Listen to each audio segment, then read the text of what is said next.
Hello everyone. ये हमारे घर के बाबा हैं और ये बाबा जो हमारे बहुत अच्छी कविता करते हैं और कविता हम आपको सुनाएंगे ज़रूर।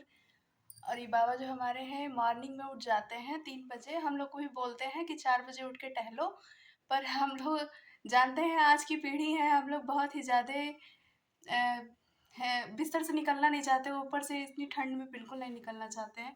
पर बाबा हमारे मॉर्निंग में उठ जाते हैं और चले जाते हैं, घूमते टहलते हैं और इतने स्वस्थ हैं कि इस समय हम थोड़ा-सा भी कुछ खा लेते हैं तो हमारे पेट में दिक्कत हो जाती है। ऑयली खा लेंगे तो हमारा हार्ट दर्द करने लगेगा, हमें हार्ट अटैक आने लगेगा, लेकिन हमारे बाबा को ऐसा कुछ भी नहीं है। वो जो है 4-5 समोसा भी आप घर पे बना के दे देंगे तो वो खा लेंगे। उनके दाँत भी नहीं है लेकिन वो अच्छे से सब कुछ खा लेते हैं। इनकी एज जो है कितनी है? 89। 89 एज है मार्च में इनकी। 90 कंप्लीट होगी, मार्च 13 में मार्च को। 90 साल के हो जाएँगे और इतने स्वस्थ हैं, बिना डंडा के चलते हैं। चश्मा ये कभी-कभी लगाते हैं, अभी ये टीवी देख रहे हैं तो ये लगाए हुए हैं और पेपर पढ़ते हैं तब लगाते हैं। इनको पूरी सब कुछ इंडिया के बारे में जानकारी होगी, ऐसे लगता है कि इनको कोई एग्ज़ाम क्रैक करना है। जितनी पढ़ाई हम नहीं करते हैं, उतनी पढ़ाई ये करते हैं। इनसे पूरा दिनचर्या पहले राजस्व विभाग में थे, सरकारी कर्मचारी थे हाँ। और रिटायरमेंट के बाद जो है ये अपना डेली रूटीन बनाए हुए हैं। सुबह टहलना, घूमना। तो सुबह आप उठते हैं, जो आपकी दैनिक दिनचर्या है, उसके बारे में कुछ बताइए। मॉर्निंग में ये सुबह चले जाते हैं और हम हमारा गेट आके खटखटाते हैं पर हम नहीं उठते हैं क्योंकि सुबह-सुबह कौन जाएगा टहलने। बोलिए, आप सुबह कब आप कितने बजे उठते स्वस्थ हैं? क्यों हैं इतना? आपके स्वास्थ्य स्वास्थ्य के पीछे का राज, जो आप सुबह उठते हैं, जो आपकी दिनचर्या है, कुछ बताइए। उठने का हाँ। बताइए। हम बिल्कुल एकांत में नदी के किनारे रहना चाहते हैं जहाँ स्वच्छ हवा हमको मिले और प्रकृति का चारों तरफ जो है नज़ारा हमको मिले, वही हम रहना चाहते हैं। तो कैसे रहना चाहते हैं उसको हमने अपने पद्यों में लिखा है जो कह के सुना रहा हूँ। सुनाइए। रहूं अकेले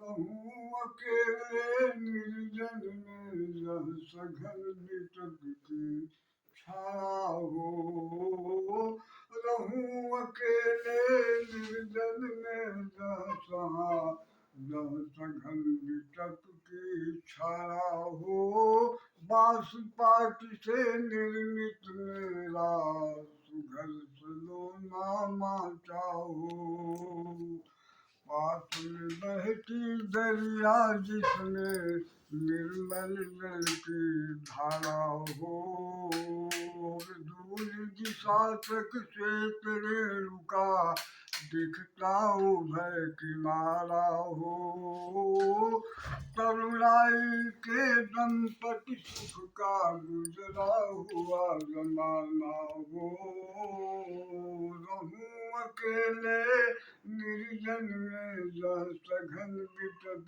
की छाया हो और पास में बहती दरिया जिसमें निर्मल जल की धारा हो ऊंचे बंधों के पथ से पथिकों का आना जाना हो उड़ारा हो रात में निश्चर जियों का आखेट भरा करना हो सावन भादो की अधियारी और बरसा का पानी हो जब जब बहे सुखद पुरवैया टप टप चूती ओरियानी हो पूस माघ के खिले धूप का दिखता हुआ नजारा हो रहूं अकेले निर्जन में जहाँ सघन विटप